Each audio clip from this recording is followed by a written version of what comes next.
कोई कह रहा है कि इकोनॉमिक्स यहां हार्ड था तो साइंस यहां इजी है, तो कोई कह रहा है इतिहास बहुत आसान आया है। कुल मिला के मामला बस इतना है कि कोई भी पेपर आसान नहीं आया है। बात है जो सीधा सीधी पेपर कठिन आया है, कठिन आया है और कठिन आया है। कहीं किसी सेक्शन में जब ज्योग्राफी आसान पूछा गया तो इतिहास को कठिन बनाया गया।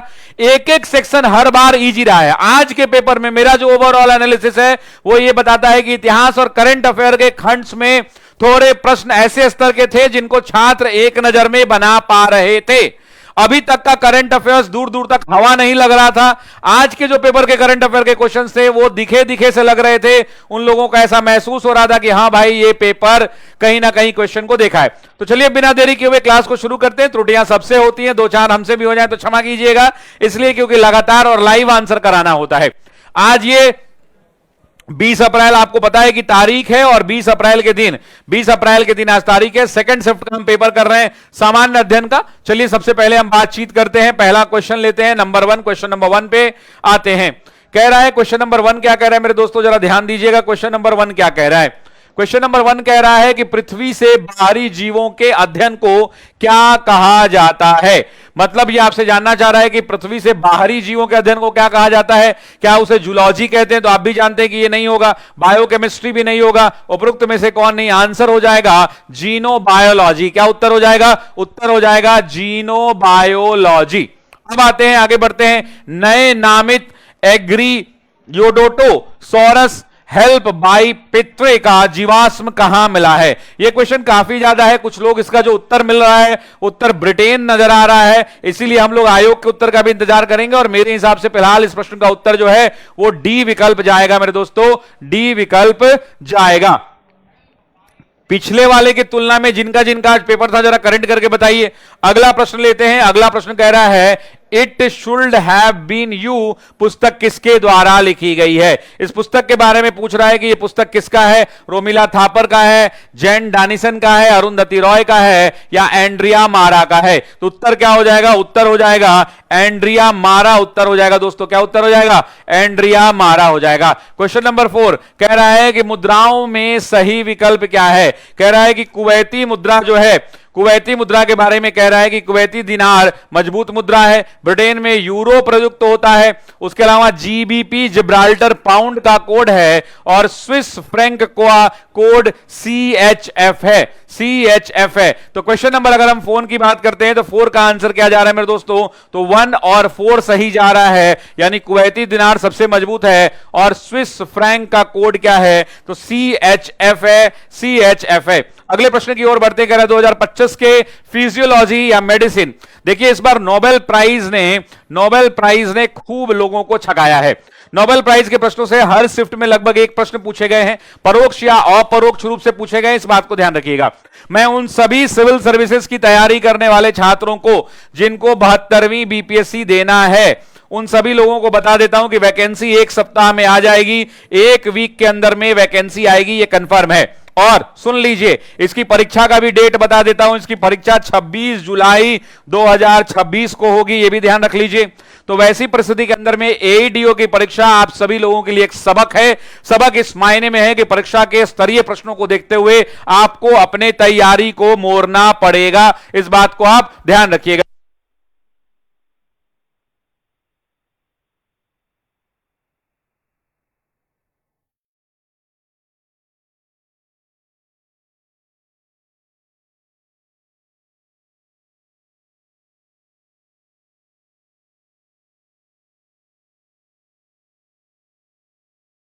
तो चलिए अगर हम बात करें आपसे तो 26 जुलाई को पेपर होने की बीपीएससी 72वीं की संभावना है। आप सभी लोगों से उम्मीद है कि आप इसी अनुरूप अपनी तैयारी करें।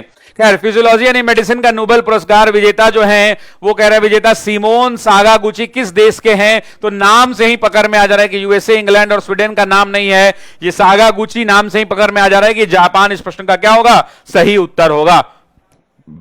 अगले प्रश्न की ओर कहते हैं एयर इंडिया फ्लाइट 171 के बारे में पढ़िए। एक दर्दनाक हादसा जिसने कई परिवारों को सूना कर दिया, एक ऐसा हादसा जिसने भारत को वैश्विक स्तर पर भारत को एक बार लाके सामने खड़ा किया और फ्लाइट सुरक्षा को लेकर के सबके मन में डर बैठा दिया था। मुझे भी याद है ये घटना जो हुई थी 12 जून 2025 को अहमदाबाद में ये प्लेन क्रैश हुआ था। हिथ्रो हवाई अड्डा लंदन पर इसको उतरना था, ये पूछ रहा है। दूसरा 260 यात्रियों की मृत्यु, जहां तक मुझे याद है 280 की हुई थी, है ना। और चौथा है 7878 ड्रीम लाइनर था। तो देखिए ड्रीम लाइनर तो था, ये भी सही है। हिथ्रो लंदन में है, याद रखिएगा, हिथ्रो लंदन का एक एयरपोर्ट है और 12 जून को हुआ था। उत्तर चला जाएगा ए विकल्प मेरे दोस्तों, ए विकल्प। आइए अगले प्रश्न पर बढ़ते हैं। अगला प्रश्न है कि खो खो विश्व कप के बारे में सही कथन कौन सा है। खो खो के बारे में ये मुंबई में आयोजित हुआ, ये फरवरी 2025 में आयोजित हुआ। भारत विजेता और नेपाल उपविजेता रहे। उपयुक्त में से सभी, देखिए एक मैं अंतर आपको बता रहा हूं। अंतर मेरे दोस्तों ये है कि पहले प्रश्न आता था कि खो खो 2025 विश्व कप का विजेता कौन है। पहले जो एग्जाम में क्वेश्चन आता था बीपीएससी के अंदर में या टीआरई में, वो सवाल आता था कि खो खो 2025 का विजेता कौन है। तो आप मार देते थे कि फलना देश विजेता रहा, भारत विजेता है। लेकिन अब वो नहीं आ रहा है, अब इसी विश्व कप से सवाल आ रहे हैं, लेकिन इसके 5 अगर जानकारियां आपके पास नहीं है तो करंट का सवाल आपसे नहीं बनेगा। ये बात आप ध्यान रख लीजिए, ठीक है। कोई भी करंट का सवाल, आप देखिए ये भी सवाल जो करंट का अभी दिखा था, ये भी क्या था, ये मुद्राओं के बारे में सही विकल्प, कुवैती दिनार, ब्रिटेन का यूरो, जीबी, जिब्राल्टर पाउंड और स्विस फ्रैंक। तो मेरा ये कहना है कि जितने भी करंट के प्रश्न दिख रहे हैं, सब प्रश्न ऐसे हैं जो आपको लगेंगे कि आपको आ रहे हैं, लेकिन आपसे गलत करवा दिए जाएंगे। ये एग्जामिनर आपसे क्या करेगा, एग्जामिनर आपसे गलत करवा देगा। भाई इस बात को देखिएगा। तो आप समझ जानते हैं कि इस प्रश्न का सही उत्तर क्या हो जाएगा। तो इस प्रश्न का सही उत्तर सी विकल्प हो जाएगा। भारत विजेता और नेपाल उप विजेता रहा है। क्वेश्चन नंबर 8 की ओर आगे बढ़ते हैं। 8वां प्रश्न लेते हैं। 8वां प्रश्न कह रहा है कि 2024 आईसीसी अवार्ड विजेताओं के क्रम में कौन सा विकल्प सही नहीं है के बारे में पूछ रहा है, ध्यान रखिएगा। तो देखिए आईसीसी पुरुष सही है, करेक्ट स्टेटमेंट है। आजमतुल्ला उमरई को मिला था, ये भी अंपायर, ये भी करेक्ट स्टेटमेंट है, ये भी करेक्ट स्टेटमेंट है। इनकरेक्ट स्टेटमेंट ये है, इसीलिए प्रश्न का सही उत्तर क्या हो जाएगा, सी विकल्प हो जाएगा, सी विकल्प हो जाएगा। अगले प्रश्न की ओर बढ़ते हैं मेरे दोस्तों, नेक्स्ट क्वेश्चन की ओर बढ़ते हैं। अगला प्रश्न लेते हैं। अगला प्रश्न है दोस्तों क्वेश्चन नंबर 9 की बात कर लेते हैं। क्वेश्चन नंबर 9 नंबर सवाल है, ध्यान रखिएगा दोस्तों। क्या कह रहा है सवाल, जरा ध्यान दीजिएगा। कह रहा है नीचे 2 वक्तव्य दिए गए हैं, कथन ए है और कारण आर अंकित किया गया है। कह रहा है 100 रुपए का सिक्का आरएसएस के 100 वर्ष पूरे होने पर जारी किया गया। तो देखिए आरएसएस फैक्टर बहुत क्वेश्चन पेपर में दिख रहा है। पिछली बार भी ये पूछ दिया था दिल्ली के मुख्यमंत्री वाला सवाल के अंदर में, है ना, कि भाजपा कितने साल बाद, ये लिख देता कि दिल्ली में कितने साल बाद, तो उसने लिखा कि भाजपा जो है कितने साल के बाद दिल्ली की गद्दी पर बैठी है। तो हमको लग रहा है कि क्वेश्चन बनाने वाला आदमी मोदी जी का आदमी है ना। एनीवेज ये जोक है। आरएसएस के ऊपर देखिए एक और सवाल पूछा गया है। 100 रुपए का सिक्का आरएसएस के 100 वर्ष पूर्ण होने पर जारी किया गया। दूसरा, भारतीय मुद्दों पर भारत माता प्रथम बार दर्शा गई। जरा मुझे बताइए कि इतिहास के छात्र हैं तो भारत माता का तस्वीर जो है ये कब बनाया गया था, भारत माता की तस्वीर कब बनाया गया था।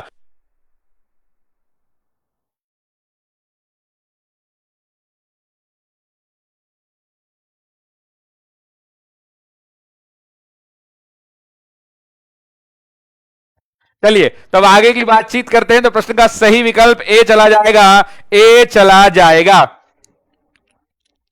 अगला प्रश्न लेते हैं। कह रहा है दुबई में भारत को Asia cricket trophy Mohsin Naqvi द्वारा हैसियत यानी हैसियत से दी जाने वाली थी। अब मुझे बताइए कि हैसियत से दी जाने वाली थी जो है प्रश्न बना दिया है। अब देखिए इसका जो लैंग्वेज है, ये लैंग्वेज किस हिसाब से है, the language of the question ये क्या दिखाता है। क्या ये स्तरीय भाषा है, क्या ये भाषा स्तरीय है, या तो गूगल ट्रांसलेटर का यूज करके ट्रांसलेट कर दिया है।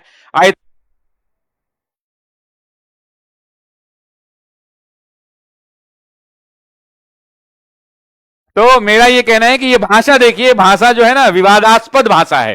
खैर वे पाकिस्तान के गृह मंत्री थे। दूसरा कह रहा है एशिया क्रिकेट परिषद के अध्यक्ष हैं, वो पाकिस्तान क्रिकेट बोर्ड के अध्यक्ष हैं। और करेक्ट आंसर हो जाएगा ये सभी के सभी हैं और इनको इसी हैसियत में दी गई है ना। मतलब कुछ भी लिख दे रहे हैं क्वेश्चन बनाने में भैया, है ना, थोड़ा सा सोचना चाहिए। या हो सकता है हम ही गलत हो। आयोग तो आजकल जन्म करते हैं थेथराई कर रहा है, देख ही रहे हैं। तो अब क्या कर सकते हैं आप। संयुक्त राज्य अमेरिका में संघीय सरकार का वित्तीय वर्ष, देखिए इकोनॉमिक्स के टीचर ने आपको पढ़ाया होगा कि अमेरिका के अंदर में जो फाइनेंशियल ईयर होता है वो फाइनेंशियल ईयर होता है 1 अक्टूबर से लेकर के 30 सितंबर। ठीक है।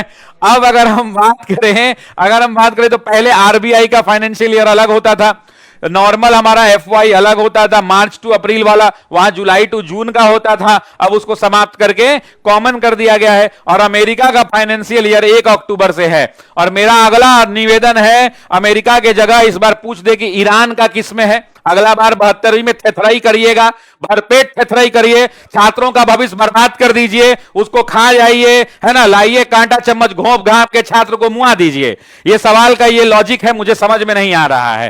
भारत का नहीं, वो हमको लग रहा है कि वो जो आदमी नौकरी पकड़ेगा एईडीओ की, तो बिहार के किसी पंचायत में नौकरी नहीं करेगा, वो अमेरिका के किसी पंचायत में जाके नौकरी करेगा। इसलिए उसको पता होना चाहिए कि वहां का फाइनेंशियल ईयर क्या है। मतलब लॉजिक का हमको नहीं समझ में आ रहा है कि किस लॉजिक से सवाल पूछा गया है ना। बाकी बहुत बढ़िया सवाल बनाया गया है, कह नहीं सकते हैं। और अगर आप लोग मेरी इस बात से सहमत हैं तो जरा कमेंट बॉक्स में बता भी दीजिएगा, ठीक है। तो 1 अक्टूबर से 30 सितंबर जो है अमेरिका का फाइनेंशियल ईयर है। आइए उसके बाद अगला प्रश्न बढ़ते हैं, सूची 1 को 2 से सुमेलित कीजिए। अब देखिए, द चोला टाइगर्स हैं, द ट्यूबवेल हाउस है, चोला टाइगर्स के अलावा ट्यूबवेल हाउस भी है, उसके बाद द इल्यूमिनेटेड है, और mother Mary comes to me. Mother Mary होगा, मेरी लिख दिया, कोई बात नहीं। करेक्ट आंसर क्या जाएगा? तो पहला जो चोला टाइगर्स है इसके कौन है? अश्विनी सांघी है। द इल्यूमिनेट्स के कौन है? आनंदिता घोष हैं। ट्यूबवेल के कौन है? तो आपको पता अभिषेक चौधरी हैं। And mother Mary comes to मी का अरुंधति रॉय है। करेक्ट आंसर हो जाएगा बी विकल्प मेरे दोस्तों, बी विकल्प। क्या उत्तर हो जाएगा? उत्तर हो जाएगा बी विकल्प। अगला प्रश्न लेते हैं, कह रहे राष्ट्रीय फिल्म पुरस्कार 2025 के बारे में ये पूछ रहा है। राष्ट्रीय फिल्म पुरस्कार 2025 में श्रेष्ठ अभिनेता का पुरस्कार किसे दिया गया है? तो आप जानते हैं कि दोनों को मिला है ज्वाइंट रूप से, तो जब ज्वाइंट रूप से दोनों को मिलेगा तो आंसर क्या चला जाएगा?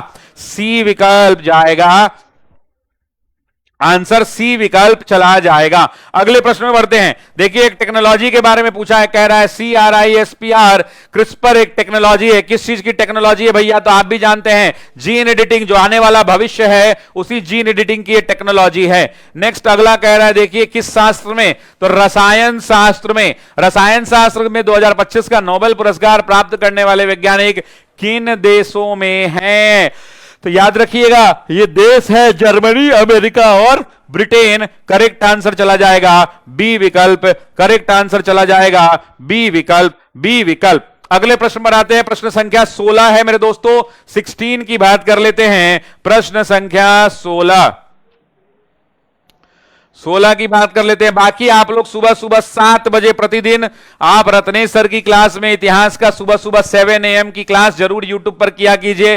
काफी अच्छा और मेहनत कर सर पढ़ाते हैं। सुबह सुबह आप लोग क्लास करने आया कीजिए, और अगर नहीं आइएगा तो ठीक बात नहीं है ना। सुबह सुबह रोज मेहनत से पढ़ा रहे हैं रत्नेश सर, उठ के 7 बजे। आप बिलीव नहीं कर सकते हैं, रोज घर से झगड़ा करके आते हैं कि भैया 7 बजे भोरे भोरे जाने का मतलब 6 बजे उठ के एकदम तैयार होके चलना है ना। तो चलिए 7 AM की अब बात कर लेते हैं। TRE4 का बैच, TRE4 का नया बैच आ रहा है। अब नया बैच में नए तरीके से पढ़ाना होगा। और जितने भी लोग सिविल सर्विसेज वाले हैं, यानी BPSC 72वीं वाले हैं, आप भी तैयार रहिएगा 72वीं BPSC वाले में। 72वीं BPSC वाले रेडी रहिएगा। 72nd BPSC वाले भाई रेडी रहिएगा। ऑफिसर्स एकेडमी कुछ खास करेगा। कह रहा है द्रव्यमान M का एक वस्तु मुक्त रूप से गिर रहा है और उसका त्वरण स्थिर रहता है। तो निष्कर्ष क्या निकलेगा भाई? निष्कर्ष निकलेगा कि वस्तु की वेग समान रूप से बढ़ेगी, वस्तु का त्वरण उसके द्रव्यमान पर निर्भर नहीं करता है। करेक्ट आंसर हो जाएगा ए विकल्प दोस्तों। क्या हो जाएगा? ए विकल्प हो जाएगा। अगले प्रश्न पर बढ़ते हैं। नेक्स्ट क्वेश्चन की ओर आगे बढ़ते हैं। अगला प्रश्न लेते हैं। अगला प्रश्न अगला कह रहा है कि एक कृष्ण पिंड यानी ब्लैक बॉडी एक आदर्श अवशोषक तथा विकिरक होता है। विकिरक होता है ये आपसे कह रहा है। कह रहा है कृष्ण पिंड से विकिरण परावर्तित नहीं होता है। कृष्ण पिंड उच्च तापमान पर अधिक ऊर्जा विकसित करता है। तो आप जानते हैं कि इस प्रश्न का सही उत्तर क्या हो जाएगा? दोनों के दोनों स्टेटमेंट क्या है भाई? करेक्ट है। क्या है? करेक्ट है। कह रहा है अवशोषित या आवेशित चार्ज की बात कर रहा है। आवेशित धात्विक गोले के अंदर विद्युत क्षेत्र शून्य होता है और चालक में आवेश केवल बाहरी सतह पर ही स्थित होता है। सही विकल्प का चुनाव करिए। तो सही विकल्प क्या हो जाएगा? दोनों के दोनों सही हैं और ए इसकी करेक्ट व्याख्या भी करता है। फोटो इलेक्ट्रिक प्रभाव के बारे में पूछ रहा है कि फोटो इलेक्ट्रिक प्रभाव में आइंस्टीन का समीकरण क्या है, E बराबर एच वी माइनस। तो कह रहा है कि धातु का कार्यफलन के बारे में बोल रहा है, वर्क फंक्शन दर्शाता है। यदि एच वी लेस देन है तो इलेक्ट्रॉन उत्सर्जित नहीं होते हैं, और फोटोन की तीव्रता बढ़ाने से इलेक्ट्रॉन का गतिज बढ़ जाता है। गलत है, 1 एंड 2 इज सॉरी, हाँ 1 एंड 2 इज करेक्ट, यानी आंसर हो जाएगा बी विकल्प, बी विकल्प। यदि विद्युत चुंबकीय तरंगें निर्वात में संचरित होती हैं तो विद्युत और चुंबकीय क्षेत्र एक दूसरे के लंबवत होते हैं, लंबवत दोलन करते हैं। विद्युत चुंबकीय तरंगों को माध्यम की आवश्यकता होती है। विद्युत चुंबकीय तरंगें ऊर्जा और संवेग वहन करती हैं। तो आप जानते हैं कि दूसरा स्टेटमेंट क्या हो जाएगा भाई, गलत हो जाएगा। First and third is correct, यानी आंसर जाएगा सी विकल्प, सी विकल्प। अगले प्रश्न की ओर आते हैं। अगला कह रहा है, निम्न प्रकाशीय खोजों को कालानुक्रमित क्रम में व्यवस्थित कीजिए। पहला ह्यूजेंस का प्रकाश की तरंग सिद्धांत, दूसरा न्यूटन का कण सिद्धांत, तीसरा यंग का व्यक्तीकरण, और चौथा आइंस्टीन का प्रकाश वैद्युत प्रभाव। तो आपसे पूछ रहा है कि करेक्ट आंसर क्या हो जाएगा, तो करेक्ट आंसर हो जाएगा मेरे दोस्तों सी विकल्प। सबसे पहले 2 आ जाएगा, फिर 1, फिर 3 और फिर 4, 2 1 3 4, C is the correct answer. Next बढ़ते हैं अगले प्रश्न की ओर दोस्तों। अगला प्रश्न लेते हैं। अगला कह रहा है कि सूची 1 को यानी भौतिक अवधारणा को सूची 2 से मिलाइए। डी ब्रॉगली परिकल्पना है, क्रॉम्पटन प्रभाव है, जीमैन प्रभाव है, और युग्म उत्पादन है, युग्म उत्पादन है। तो करेक्ट आंसर में देखिए एक ही को में पकड़ा जा रहा है, ए ऑप्शन से ही, ए ऑप्शन से ही पकड़ा जा रहा है, ए ऑप्शन से ही पकड़ा जा रहा है। आप भी जानते हैं ए का क्या होगा, 3 होगा, यहां भी नहीं है, यहां भी नहीं है, यहां भी नहीं है। करेक्ट एलिमिनेशन मेथड से आंसर क्या आ जाएगा, बी ऑप्शन आ जाएगा, बी ऑप्शन आ जाएगा।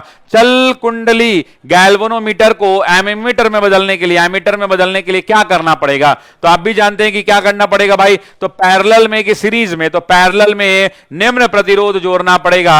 तो समानांतर श्रेणी के अंदर में क्या करना पड़ेगा, निम्न प्रतिरोध को जोड़ना पड़ेगा। अगला कह रहा है कि अपघटन नियतांक लैम्डा और अधार्य टी 1/2 का संबंध क्या है। तो आप इक्वेशन पढ़े होंगे, बहुत सिंपल, और आपको पता होगा कि टी 1/2 यानी ये चल जाएगा इक्वल्स टू 0.693 अपॉन लैम्डा हो जाएगा। इस बात को ध्यान रखिएगा। बिग बैंग से थ्योरी से पूछा है कि बिग बैंग थ्योरी निम्न में से किस पर्यवेक्षण को समझाता है। तो आप भी जानते हैं क्या देता है कि बिग बैंग थ्योरी ये बताता है कि ब्रह्मांड का समान रूप से प्रसार किस प्रकार से हुआ है। अगला कह रहा है निम्नलिखित में से कौन सी गैस आसानी से द्रवीकृत हो जाती है। अगर आसानी से द्रवीकृत मतलब लिक्विफाई हो जाती है तो आप भी जानते हैं NH3 हो जाएगा, NH3। वर्ष 2025 में भारतीय अंतरिक्ष यात्री अंतरराष्ट्रीय अंतरिक्ष स्टेशन का दौरा किस मिशन के माध्यम से किया है। तो ये तो मैंने खुद पढ़ाया आपको क्लास में, करंट अफेयर में, एक्सियम 4 4 नहीं 5 बार ये पोस्टपोन्ड हुआ, और 5 बार पोस्टपोन्ड होने के बाद ये जो है आगे बढ़ा था। इस बात को ध्यान रखिएगा। अगला प्रश्न बढ़ता,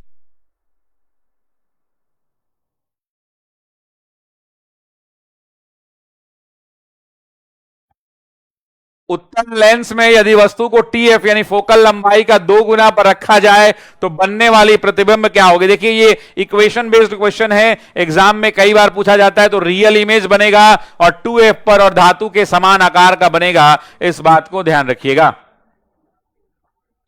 नेक्स्ट 29 में है, निम्नलिखित कथनों पर विचार कीजिए। ट्रोपोस्फेयर में लगभग सभी मौसम संबंधी घटनाएं होती हैं, बिल्कुल होती हैं। उसके अलावा बात करें स्ट्रेटोस्फेयर अधिकांशतः बादलों से मुक्त है, बिल्कुल। ओजोन परत जो है स्ट्रेटोस्फेयर में ही होता है। और मीजोस्फेयर पृथ्वी की रक्षा करता है, बिल्कुल, क्योंकि उल्का पिंड जो आते हैं उनको वो जला देता है।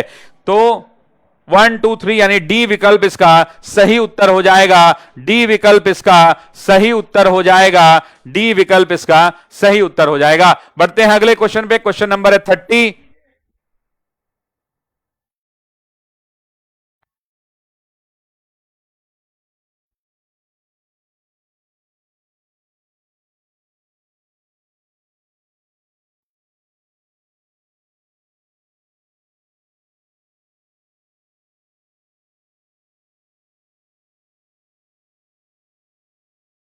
चलिए तो बढ़ते हैं, कह रहे हैं सूची 1 को सूची 2 से मिलाइए भाई। आइए, कहां से कौन प्रक्षेपित किया गया है? उपग्रह प्रक्षेपण यान श्रृंखला की बात कर रहा है। पहले तो विद्यार्थी को यह पता होना चाहिए कि जीएसएलवी का फुल फॉर्म क्या होता है, एएसएलवी का क्या होता है, एसएलवी का क्या होता है और पीएसएलवी का क्या होता है। ये चारों का फुल फॉर्म क्या होना चाहिए भाई? तो चारों का फुल फॉर्म पता होना चाहिए। तो आइए शुरू करते हैं। पहला क्वेश्चन की बात कर रहा है कि इसका आंसर क्या होगा। तो प्रथम पीढ़ी आपको पता है एसएलवी थी। प्रथम पीढ़ी क्या थी? एसएलवी थी। द्वितीय पीढ़ी एएसएलवी थी।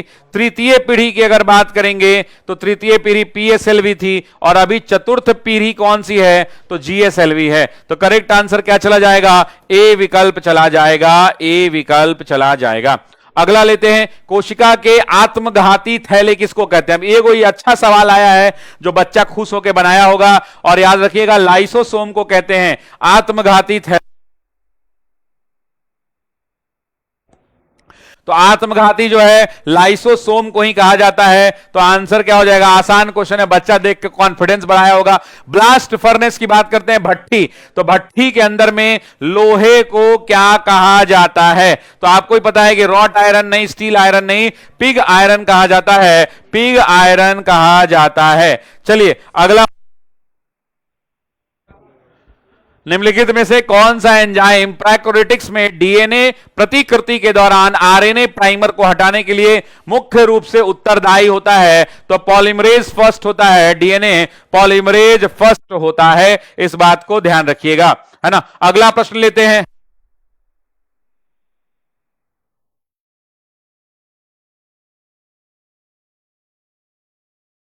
निम्नलिखित में से किसे पृथ्वी पर सबसे ऊंचा ज्ञात जीव माना जाता है? तो आप भी जानते हैं कि सबसे ऊंचा ज्ञात जीव मानने की बात आएगी तो सब आप कहेंगे सर वृक्ष ही है, सॉसेज है क्या, बरगद है क्या? नहीं, सिकोया ब्रिज को माना जाता है। इस बात को ध्यान रखिएगा। अगला प्रश्न लेते हैं, कह रहा है विस्फोटक।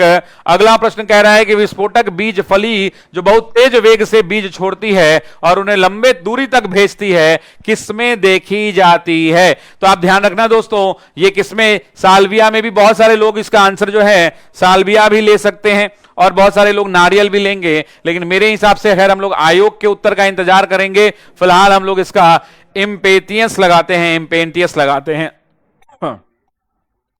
अगला, पौधे भारत में औपनिवेशिक और ब्रिटिश शासन से भी जुड़े हैं और भारतीय धरती पर हुए कुछ विद्रोहों से भी जुड़े हैं। वह विकल्प चुने जिसे किसी महान स्वतंत्रता सेनानी से जुड़ा रहा हो। तो अगर स्वतंत्रता सेनानी की बात करेंगे तो इंडिगो फेरा टिक्टोरिया हो जाएगा। करेक्ट आंसर सी विकल्प हो जाएगा। सी विकल्प हो जाएगा। इस व्यक्ति को इस क्षेत्र में उनके महान योगदान के लिए भारतीय वनस्पति विज्ञान के जनक के रूप में जाना जाता है। किसको भारतीय जाना जाता है? तो आप भी जानते हैं विलियम रॉक्सबर्ग को जाना जाता है। विलियम रॉक्सबर्ग को जाना जाता है। अगला 38 नंबर सवाल अगर हम बताएं, 38 कह रहा है उपयुक्त पोषक माध्यम प्रदान करने के कोशिका के संपूर्ण जीवों के निर्माण की घटना को हम क्या कहते हैं? तो आप भी जानते हैं इसको टोटीपोटेंसी कहते हैं। क्या कहते हैं? टोटीपोटेंसी कहते हैं। टोटीपोटेंसी कहते हैं। अगला, वैज्ञानिकों ने निम्नलिखित में से एक को उसके आर्थिक और पारिस्थितिक महत्व के आधार पर हरा सोना कहा है। तो जानते हैं हरा सोना जो अपने दोस्तों के लिए आप खोजते हैं। आज के बाद कोई भी आपका दोस्त कहे कि तुम उससे क्या चाहते हो, तो कहना हम तुमको हरा सोना देना चाहते हैं। हरा सोना किसको कहा जाता है? तो बांस को कहा जाता है। जो बांस होता है उसको क्या कहते हैं? हरा सोना कहते हैं, है ना। ग्रीन गोल्ड कहा जाता है। तो आप अपने दोस्तों के लिए हरा सोना का व्यवस्था कर दीजिएगा, है ना। क्या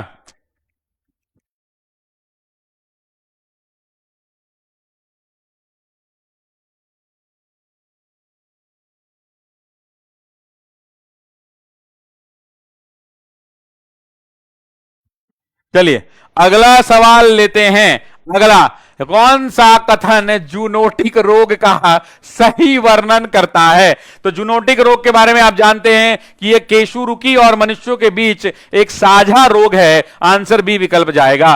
प्रकार 1 यानी तत्काल अति संवेदनशीलता मुख्य रूप से किसके द्वारा मध्यस्थिता की जाती है? तो आप भी जानते हैं किसके द्वारा की जाएगी? डी विकल्प इस प्रश्न का, IgE। इसका नाम क्या हुआ पहले तो यही कमेंट करके बता दीजिए। अगला प्रश्न लेते हैं। अगला कह रहा है निम्नलिखित में से कौन सा मेंडेलियन वंशागति का नियम नहीं है? पूछ रहा है आपसे। नहीं है। तो करेक्ट आंसर हो जाएगा स्वतंत्र अपघटन का नियम, स्वतंत्र अपघटन का नियम।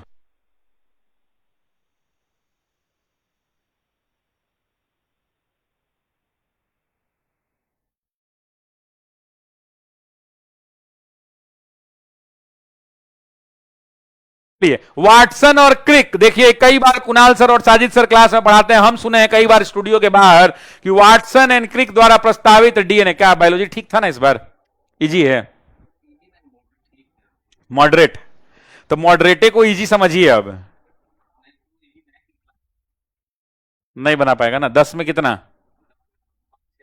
5 बनाएगा, 6। वाटसन और क्रिक द्वारा प्रस्तावित डीएनए डबल हेलिक्स यानी द्वि हेलिक्स मॉडल में डीएनए के 2 तंतु इस प्रकार चलते हैं। तो किस प्रकार चलते हैं? तो प्रति समानांतर चलते हैं, प्रति समानांतर चलते हैं। क्वेश्चन नंबर है 44, कह रहा है ड्रोसोफिला को आनुवांशिक मॉडल जीव के रूप में किसने लोकप्रिय बनाया? तो याद रखना, थॉमस हंट मॉर्गन ने, थॉमस हंट मॉर्गन ने। वह लक्षण जो किसी जीव के जीवित रहने की संभावना को बढ़ाता है उसे हम क्या कहते हैं? उसे हम अनुकूलन कहते हैं, अनुकूलन। इसका इंग्लिश क्या होता है? एडप्टेशन होता है, एडप्टेशन। अगला बढ़ते हैं दोस्तों क्वेश्चन नंबर 46 पर, 46 पर बढ़ते हैं, 46 पर। आइए 46 नंबर सवाल लेते हैं, है ना। कर्क रेखा का विचार करते हुए निम्न में से कौन सा लौह इस्पात संयंत्र भिन्न है? कौन सा लौह इस्पात संयंत्र भिन्न है भाई? तो देखिए 2 चीज समझिए। अब इसको कैसे आप बाइफरकेट करेंगे ये देखिए। जमशेदपुर जो है टाटा का, ऐसे करेंगे क्या? किस तरह के कोयले का इस्तेमाल होता है, पावर कौन सा जनरेशन होता है? तो बोकारो इसमें क्या हो जाएगा? अलग हो जाएगा। बोकारो इसमें क्या होगा? अलग होगा। आयोग के उत्तर का भी इंतजार करना होगा। अभी कथन है, कह रहा है मानसून वन सर्वोत्कृष्ट कहे जाते हैं, कारण वे सारे भारत में प्राकृतिक आवरण बनाते हैं। तो आप भी जानते हैं कि प्राकृतिक आवरण की जब हम बात करते हैं तो भैया गलत बोल रहे हो तुम, सारे भारत में कैसे बना लेंगे? वो कवर तो एक बार में कर ही नहीं पाते हैं, यानी आर क्या है? आर गलत है। 48 नंबर सवाल, सूची 1 को सूची 2 से मिलाना है। कह रहा है कि विशिष्ट सूकर कटक, दूसरा कह रहा है समतल सतह की संरचनात्मक घाटी, चौड़ी अभिनति घाटियां और हिस्पर हिमनद। 4 ऑप्शन हैं, करेक्ट आंसर आपको बताना है। तो करेक्ट आंसर इसका क्या चला जाएगा? ए विकल्प चला जाएगा, ए विकल्प चला जाएगा। और ये डी से पकड़ में आएगा, इस बात को ध्यान रखिएगा, डी का 1 विकल्प है। 49 नंबर, निम्न में से कौन सा राज्य लगभग समान आकृति के हैं? तो देखने में अगर समान की बात करेंगे तो उत्तराखंड और हिमाचल प्रदेश जो है कैसे दिखते हैं? समान आकृति के दिखते हैं, समान आकृति के दिखते हैं। बढ़ते हैं अगले प्रश्न की ओर दोस्तों। अगला प्रश्न लेते हैं। अगला प्रश्न जो है प्रश्न संख्या 51, निम्न में से कौन सा कथन सही नहीं है? सतपुरा पश्चिम से पूरब की ओर फैली है, पश्चिम से पूरब की ओर, बिल्कुल सही बात है ना। दूसरा, भारत के मध्य भाग में सतपुरा को महादेव त्रिवेणियों के रूप में जाना जाता है। सतपुरा प्रायद्वीपीय पठार की उत्तरी सीमा है। सतपुरा विंध्यन श्रेणी से लंबी है, यह गलत बात है। आंसर क्या होगा? डी विकल्प हो जाएगा। अगला लेते हैं। अगला कह रहा है कि थार के रेगिस्तान में मरुस्थली क्या है? थार के रेगिस्तान में मरुस्थली क्या है? नदियों द्वारा विकसित उर्वरक भूमि, बालुका स्तूप एवं दून दोनों, निम्न वर्षा एवं गतिशील रेत का क्षेत्र या अनुप्रस्थ।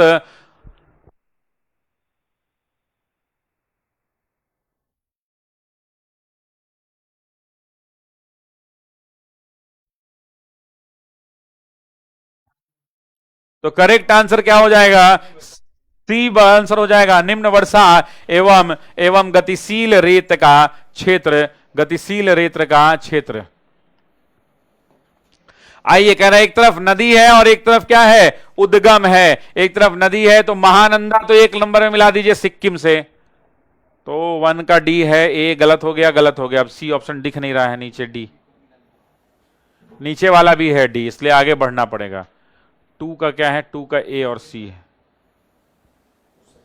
चलिए, तो ये हो गया।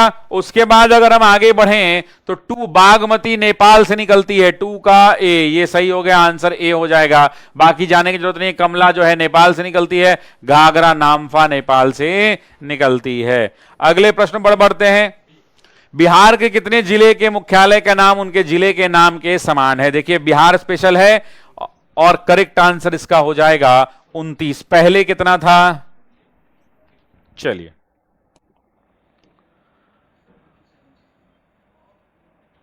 निम्नलिखित कथनों पर विचार करिए। कह रहा है देशांतरीय विस्तार वही रहा, अक्षांशीय विस्तार 2 डिग्री 30 मिनट के बराबर घट गया।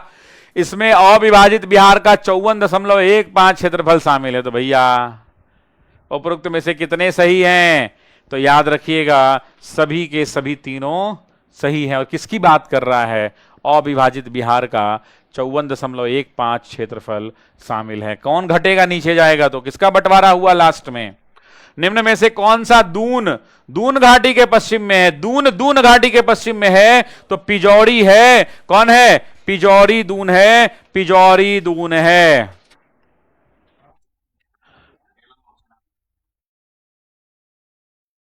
अगला, निम्नलिखित देवताओं में से किसको ऋग्वेद में ऋतस्य गोपा कहा गया है?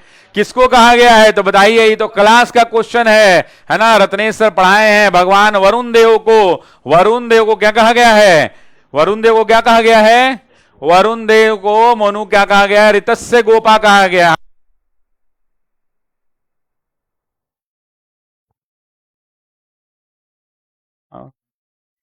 लेकिन अब क्या करिएगा। चलिए आगे बढ़ते हैं अगले प्रश्न की ओर। इतिहास धनाधन देखते हैं, आसान सवाल है। सिकंदर ने राजा पुरुराज को कौन सा क्षेत्र प्रदान किया था? तो मुझे बताइए, आंसर हो जाएगा झेलम और चिनाब के बीच का। कह रहा अशोक के उच्च अधिकारी उज्जैनी एवं तक्षशिला प्रशासनिक द्वारा निरीक्षाटन में प्रत्येक कितने वर्षों में जाया करते थे? तो 5 साल में, मोदी जी की तरह चुनाव में जाया करते थे, है ना।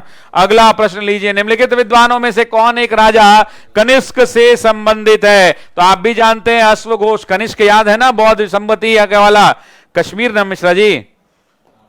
चलिए, किस विजय पर अलाउद्दीन खिलजी को कारा के अलावा अवध का गवर्नरशिप दे दिया गया था? तो भिलसा जीते थे, भिलसा। शासक बनने से पहले मोहम्मद बिन तुगलक किस सुल्तान के अधीन काम कर चुका था? सॉरी, किसके अधीन काम कर चुका था? तो खुसरो शाह के अधीन काम कर चुका था। अगला प्रश्न आइए। कह रहा है हल्दी घाटी के युद्ध में मुगल सेना का नेतृत्व किसने किया? तो हल्दी घाटी के नेतृत्व में मुगल सेना का नेतृत्व बिल्कुल ये किया था मान सिंह ने और आसफ खान ने। आंसर क्या जाएगा? बी विकल्प जाएगा। अगला, शेरशाह के शासन में शब्दावली राय किस चीज से है भाई? तो राय है भूमि के राजस्व से। अगला कह रहा है कौन सही सुमेलित नहीं है? बनारस का संस्कृत कॉलेज याद है जब अरे भाई साहब एक बात कहना चाहते हैं। परसों हमें वो क्वेश्चन कराया रात में, ऑप्शन सहित चेप लिया है तो ई क्लास में हम सेम ऑप्शन का क्वेश्चन कराए हैं, सेम, जिसमें हमने बताया कि एकदम ऑप्शन सेम है, यही सेम चेप लिया है। देख लीजिए क्या हो रहा है आयोग में। परसों रात में रीसेट सीरीज में कराए हैं इस क्वेश्चन को, देख लीजिएगा। कलकत्ता का मदरसा कब हुआ? 1781 में। इसके बाद अब हिंदू लोग बोला कि नहीं नहीं मेरा संस्कृत कॉलेज, तो संस्कृत कॉलेज कब? 1791 में। उसके बाद फोर्ट विलियम कॉलेज कब? 1800 में। और कलकत्ता हिंदू कॉलेज कब? ये गलत है, आंसर हो जाएगा। अच्छा, ये भी हम आपको उस दिन डिस्कशन में बताए हैं, सब ऑप्शन में उठा लिया है मेरे क्वेश्चन से। और कहा है, हमने बताया था कि फोर्ट विलियम कॉलेज अंग्रेजों के यहां जब आईसीएस की परीक्षा होती थी तो उसमें नियुक्ति के लिए कैसे भी लवासना लोग जाते हैं ट्रेनिंग सेंटर में, तो ये ट्रेनिंग सेंटर था आईएएस अधिकारियों का, फोर्ट विलियम कॉलेज। जा हो बीपीएससी, यही जैसे ऑप्शन सहित उठा लिया है, बताइए।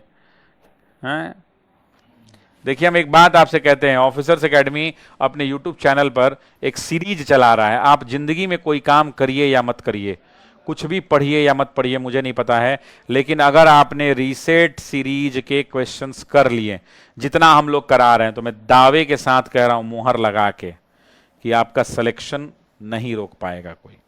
क्योंकि इसमें वो क्वेश्चन कराया जा रहा है और उससे ज्यादा वो डिस्कशन दिया जा रहा है जो आपके सिलेक्शन के लिए काफी है, काफी है।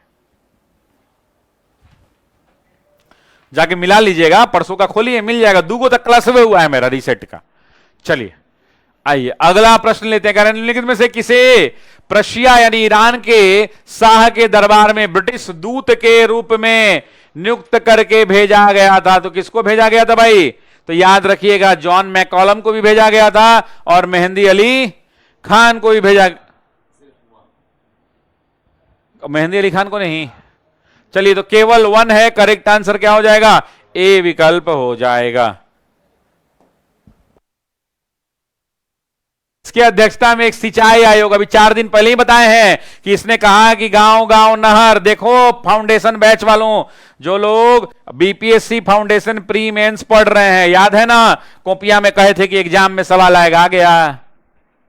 आया ना? लिखवाए हैं ना कॉपी में, खोल के देख लेना, है ना? अच्छा वो छोड़ो, इससे ज्यादा इंपॉर्टेंट अभी ये भी रीसेट में कराए हैं हम। रीसेट में पहले दिन में आया था लॉर्ड कर्जन, और लॉर्ड कर्जन जाइए वीडियो खोल के देखिए 3 दिन पुराना यूट्यूब का। इसीलिए कह रहे हैं कि जिंदगी आपका रीसेट कर देगा। ऑफिसर एकेडमी का रीसेट सीरीज फ्री में यूट्यूब पर चल रहा है, सब विषय का। हमने बताया है कि लॉर्ड कर्जन के शासनकाल की एक उपलब्धि रही है कि उन्होंने सिंचाई आयोग का गठन किया, इसकी अनुशंसा हुई और अनुशंसा पर उन्होंने क्या कहा कि गांव गांव नहर कोष बना दीजिए, है ना? ध्यान रखिएगा। तो आपसे पूछ रहा है कि किसके अध्यक्षता में बनाया गया था? तो आपको याद होना चाहिए सर कॉलिन स्कॉट मॉनक्रिफ के अध्यक्षता में। नेक्स्ट, बिहार में स्थित बराबर की गुफाएं किस धर्म? बराबर है तो मुझे बताइए कि बराबर किससे रहेगा? आजीवक से रहेगा, आजीवक से रहेगा। नेक्स्ट आइए, कह रहे हैं निम्नलिखित शासकों में से किसने अवंती को मगध साम्राज्य में? भाई देखिए, जो लोग बीपीएससी की एग्जाम की तैयारी कर रहे हैं और अगर आप एंशिएंट और मेडाइवल को इग्नोर कर रहे हैं तो आपका लोटिया गुल हो जाएगा, बत्ती बुझा जाएगा। बुझा जाएगा कि नहीं? अभी तक लगातार क्या मिल रहा है? खाली एंशिएंट मेडाइवल। लग रहा है मॉडर्न कुछ भी नहीं किया है, हैं? खाली एंशिएंट मेडाइवल आ रहा है कि नहीं आ रहा है? 46 का ए, 46 में चेंज है।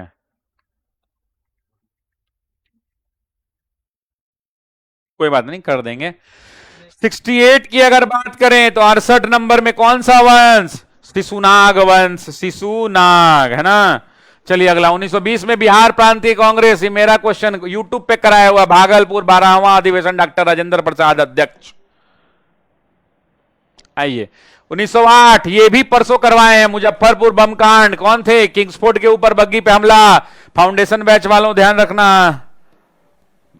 नेक्स्ट, दिसंबर 1883 में आयोजित इंडियन नेशनल, देखिए कांग्रेस नहीं है, बच्चा कांग्रेस पढ़ता है, ये कॉन्फ्रेंस है। एवो ह्यूम ने बैठक बुलाई थी और बैठक बुलाने के बाद ये बैठक कहां हुई थी? तो मद्रास में हुई थी। और इस मद्रास की बैठक में आनंद मोहन बोस क्या बनाए गए थे? इसके अध्यक्ष बनाए गए थे। बहुत सारे लोग कहेंगे सर सुरेंद्र नाथ बनर्जी बनाए गए थे, लेकिन अध्यक्षता जो है आनंद मोहन बोस को ही मिली थी।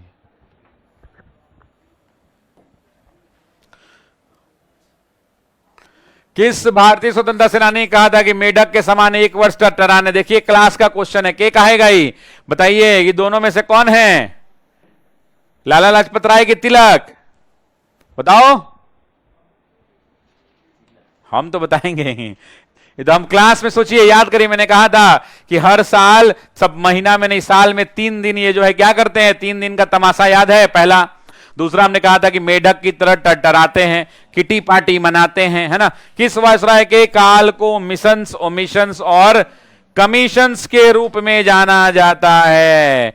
इस व्यक्ति ने सब काम अच्छा किया, एक के वो काम खराब कर दिया, वो था बंग और भंग। अदरवाइज ये आदमी हीरो आदमी था। बताइए, इतना आसान क्वेश्चन आया है। अगला प्रश्न लीजिए। अगला प्रश्न कह रहे हैं 1916 के लखनऊ पैक्ट के संबंध में निम्नलिखित कथनों पर विचार कीजिए।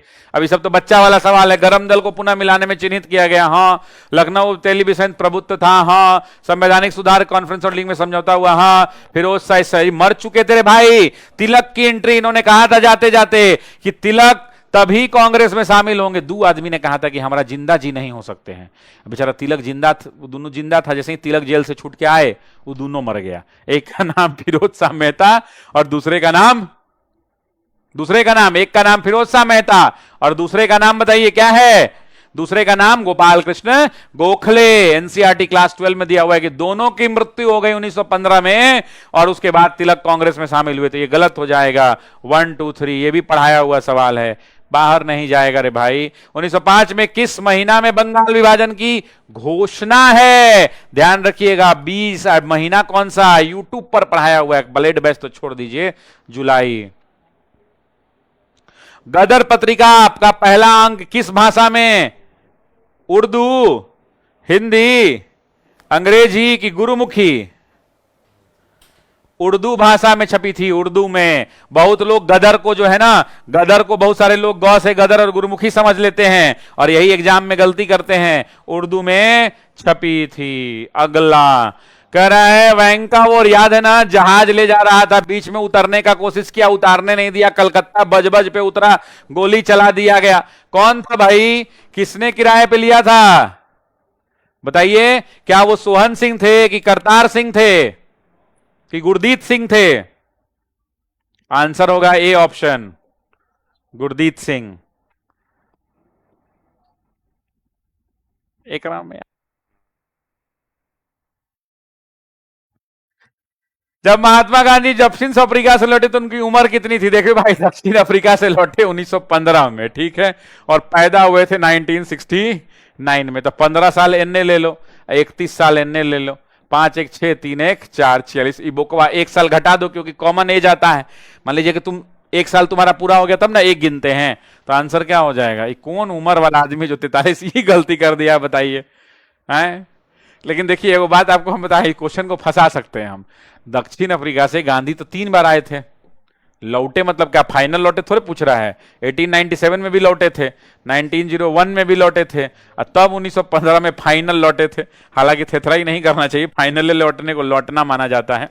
नेक्स्ट, निम्नलिखित में से किसकी मृत्यु असहयोग के प्रारंभ के दिन हुई थी? याद है, ये भी क्लास का पढ़ाया हुआ, यूट्यूब का पढ़ाया हुआ। 1 अगस्त 1920 बाल गंगाधर तिलक, तिलक कोष बनाया गया। 1 करोड़ रुपए इकट्ठा करना था, 7.5 लाख बिहार से 6 महीना में इकट्ठा हो गया। 1946 में किस तिथि को डायरेक्ट एक्शन डे? क्लास का पढ़ाया हुआ, यूट्यूब का पढ़ाया हुआ। 16 अगस्त 1946 को बंगाल के नोआखाली में 1,80,000 हिंदुओं की सड़कों पर नृशंस हत्या कर दी गई थी।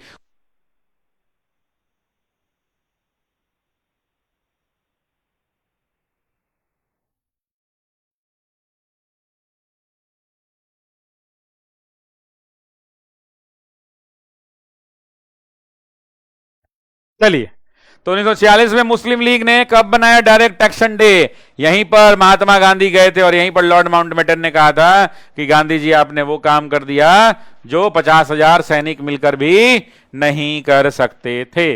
भारत के संविधान में निम्नलिखित को किस क्रम में रखा गया है? तो क्रम की बात कर लेते हैं। तो सबसे पहले राज्यों का नाम परिवर्तन, ये 1 नंबर पर आ जाएगा। तो यहीं से बाहर हो गया, खत्म खत्म खत्म, यही आंसर आ गया सी, बाकी बनाने की जरूरत नहीं है ना, खत्म आंसर हो गया। चलिए नेक्स्ट, कह रहा है संविधान का 93वां संविधान संशोधन किससे संबंधित है रे भाई? तो याद रखिएगा, ओबीसी के आरक्षण से, शैक्षणिक संस्थानों में ओबीसी के आरक्षण से। अगला अनुच्छेद 280 आपको ही पता है क्या है? वित्त आयोग है। 315 क्या है? संघ लोक सेवा आयोग है। 324 क्या है? भारत का निर्वाचन आयोग। कर कौन सही नहीं है? सही नहीं है पूछ रहा है भाई साहब, तो बी हो जाएगा। ये भी गलत है और ये भी गलत है। क्या आंसर हो जाएगा? बी आंसर हो जाएगा। रीथिंकिंग डेमोक्रेसी के लेखक कौन है? रजनी कोठारी की एक किताब है, ध्यान रखिएगा, रजनी कोठारी की। अगला कह रहा है किस प्रधानमंत्री के कार्यकाल के दौरान संविधान का पुनरावलोकन के लिए राष्ट्रीय आयोग बना? तो याद रखिएगा कौन हो जाएंगे? अटल बिहारी वाजपेयी, अटल बिहारी वाजपेयी। अगला प्रश्न लेते हैं, कह रहा है भारतीय सर्वोच्च न्यायालय बूढ़े कानून को वैध घोषित नहीं कर सकता है। ठीक है, सर्वोच्च न्यायालय कानून द्वारा स्थापित प्रक्रिया का अनुपालन करता है, ये भी बात एकदम सही है सही है क्या? नहीं, पहला गलत है, दूसरा सही है। आंसर हो जाएगा डी विकल्प। 87 नंबर सवाल की अगर हम बात करें, 87, देखिए बहुत बेसिक क्वेश्चन आया है 87 के अंदर में। आज का पेपर कंपैरेटिवली बाकी सेगमेंट साइंस को थोड़ा सा छोड़ दिया जाए तो इजी है तीनों शिफ्ट के मुकाबले, जो तीनों दिन पेपर हुआ है उसके मुकाबले। देखिए सूची 1 का 2 से मिलान कीजिए, 1 का क्या करिए, 2 से मिलान कीजिए। कह रहा है कि प्राक्कलन समिति, लोक लेखा समिति, अधीनस्थ विधायन और सार्वजनिक उपक्रम। तो सबसे पहले अगर हम बात कर लें इसका, तो सबसे पहले प्राक्कलन समिति, आपको ही पता है व्यय में किफायत, लोक लेखा समिति विनियोजित लेखा की परीक्षा। तो 2 और 1 पहले खोज लीजिए, है क्या कहीं? 2 और 1, सी विकल्प is the correct answer. Next कह रहा है कि भारतीय संविधान के अनुच्छेद 312 के अनुसार राज्यसभा राष्ट्र हित में नवीन अखिल भारतीय सेवाओं का सृजन कर सकती है। राज्यसभा राष्ट्र हित को प्रशस्त ढंग से परिभाषित भी कर सकती है, बिल्कुल कर सकती है, इसीलिए वो कर भी सकती है। आंसर जाएगा ए विकल्प। 89 नंबर, मोदी सरकार, जय हो क्वेश्चन बनाने वाले, जय हो। मोदी सरकार के संदर्भ में निम्नलिखित कथनों पर विचार कीजिए, है ना।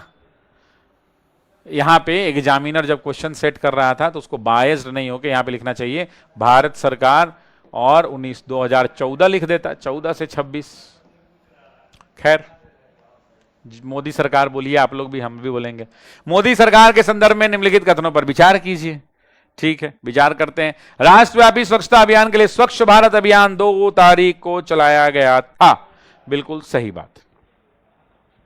भारतीय अग्निपथ योजना 2022 में शुरू की गई थी, यस बॉस। सूक्ष्म और लघु उद्यमों को रियायती ऋण प्रदान करने के लिए मुद्रा योजना 2015 में, यस बॉस। तीनों के दोनों सही हैं। उत्तर क्या होगा, कितने सही हैं? तीनों, सी ऑप्शन हो जाएगा। 90 सेंटर हेड को बुलाओ तो। पंचायतों में अनुसूचित जाति और जनजाति के आरक्षण का प्रावधान किस अनुच्छेद में दिया गया है? 243 डी के अंदर में, 243 डी के अंदर में। नेक्स्ट, 2015 में निम्न में से एक नीति आयोग का प्रथम सीईओ किसे नियुक्त किया गया था? तो नीति आयोग का पहला सीईओ सिंधु श्री खुल्लर को किया गया था, सिंधु श्री खुल्लर को किया गया था।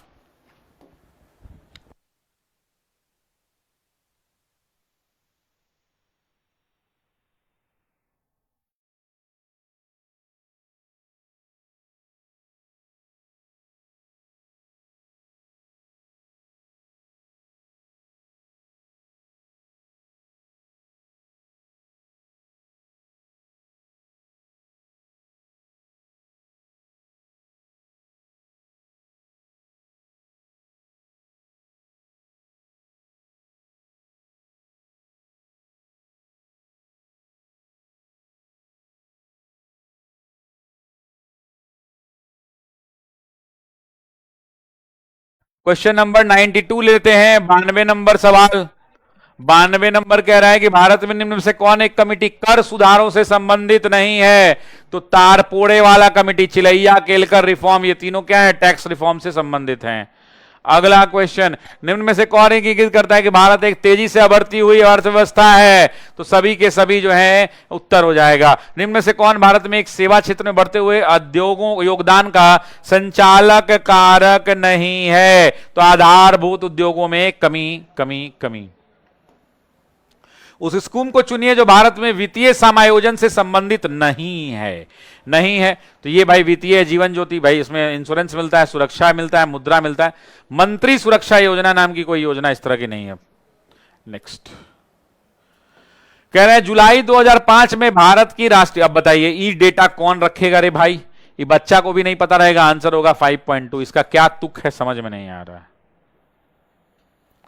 97 कह रहा है निम्नलिखित में से कौन एक किसी देश की आधारभूत संरचना का उदाहरण नहीं है? तो निजी मकान से देश की आधारभूत संरचना टेलीकम्युनिकेशन है, यातायात है, सार्वजनिक सेवाएं भी होंगी। कह रहे बिहार इकोनॉमिक सर्वे 2024-25 के अनुसार नामित स्मार्ट सिटीज की संख्या बिहार में उस समय के हिसाब से बिहार में 4 स्मार्ट सिटीज थी, ध्यान रखिएगा 4। अगला 99 जनगणना 2011 के अनुसार बिहार में प्रति वर्ग किलोमीटर जनसंख्या का घनत्व कितना है? 1106। आप जानते हैं सबसे ज्यादा हाईली डेंसली पॉपुलेटेड। बिहार की मुख्य फसलें क्या हैं? तो चावल, गेहूं और मक्का हैं। चावल, गेहूं और मक्का हैं। तो ये रहा पूरा का पूरा पेपर का डिस्कशन। हम आपसे अनुरोध करेंगे कि एक दो त्रुटियां किसी से भी हो सकती हैं, है ना। हम लोगों ने कोशिश किया, जल्दी में कराने में एक दो क्वेश्चन मिस्टेक हो जाता है जहां पे समझना रहता है। बाकी हम लोगों का कोशिश होता है कि 90+ एक्यूरेसी के साथ, 95% एक्यूरेसी के साथ हम लोग प्रश्नों को कराएं। बाकी प्रश्न देख के आपको ये बात समझ में आ गई होगी कि बीपीएससी आसान खिचड़ी अब नहीं रहा है। बीपीएससी के लिए आपको पढ़ना पड़ेगा। बिहार लोक सेवा आयोग की कोई भी परीक्षा आपको देनी है तो आपको मजबूती से तैयारी करना पड़ेगा। मेरे भाई उठिए, जागिए, अपने बाजुओं पर भरोसा करिए, आप कर सकते हैं। दिन रात कलम घिसिए, किताबों को पढ़िए, अच्छे नोट्स बनाइए, खुद के नोट्स बनाइए, टीचर से गाइडेंस लीजिए जितनी जरूरत हो, सेल्फ स्टडी पर फोकस करिए, एनसीईआरटी की किताबें पढ़िए, मानक पुस्तकों का अध्ययन करिए, Lakshmikant, DD Basu, Subhash, doctor Subhash Kashyap sir की किताब हो, उसके अलावा स्पेक्ट्रम की किताब हो, बिपिन चंद्रा सर की किताब हो, रमेश सिंह की इकोनॉमिक्स की किताब हो, जीसी ल्योंग की ज्योग्राफी की किताब हो। तो ऐसी किताबों का, मानक पुस्तकों का अध्ययन करिए, खुद के खुद नोट्स बनाइए, टीचर से मार्गदर्शन लीजिए और सिलेक्शन पाइए। अब रास्ता बीपीएससी के लिए आसान नहीं है। नहीं पढ़िएगा तो उसके बाद मजदूरी करना पड़ेगा, नहीं पढ़िएगा तो सूरत, बेंगलोर, दिल्ली, कलकत्ता जाना पड़ेगा, क्योंकि बिहार का गरीब माँ बाप का बेटा क्या करेगा? माँ बाप का बेटा क्या करेगा? बाबूजी खेत में हल जोत रहे हैं, बेटा कहीं जाकर मशीन में काम करेगा। यही हो रहा है बिहार के अंदर में। सबसे ज्यादा स्थिति खराब है हमारी। एक से एक वीडियोज आ रहे हैं बाहर से। अभी वो गुजरात का पता नहीं वो सही है कि गलत है वीडियो, आई डोंट नो। वो वीडियो भी वायरल हुआ कि उसमें मजदूरों का लाइन लगा हुआ है। तो कोई शौक से काम नहीं करना चाहता। आप मेहनत करके पढ़िए। पढ़ना सबसे आसान है। मैं आपको कहूं कि दिन भर काम करिए, खटिए और शाम में 500-400 रुपया मजदूरी मिलेगा या 800 रुपया मजदूरी मिलेगा। उससे बढ़िया है कि दिन भर बैठ के लाइब्रेरी में कलम चलाइए। वो ज़्यादा आसान काम है। मेहनत कीजिए और नौकरी छीन कर लीजिए। हम बस यही कहना चाहते हैं। ठीक है, बहुत बहुत शुक्रिया, बहुत बहुत धन्यवाद। जय हिंद और नमस्कार।